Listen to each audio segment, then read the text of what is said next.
Hi guys, this is Hasnan, and in this video guys I'm going to show you how you can install your brackets in your computer PC. How to download and install brackets for code. So the link is in description for download the brackets from softonic.com. After downloading the brackets, double click on the setup of brackets.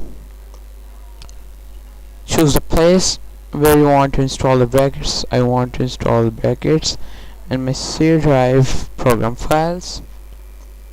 Click OK. Click next with these two options. Click install. Yes.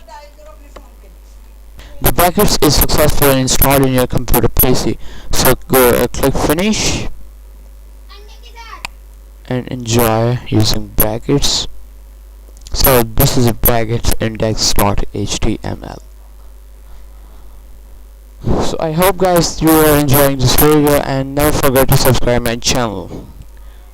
See you next video guys. Bye bye.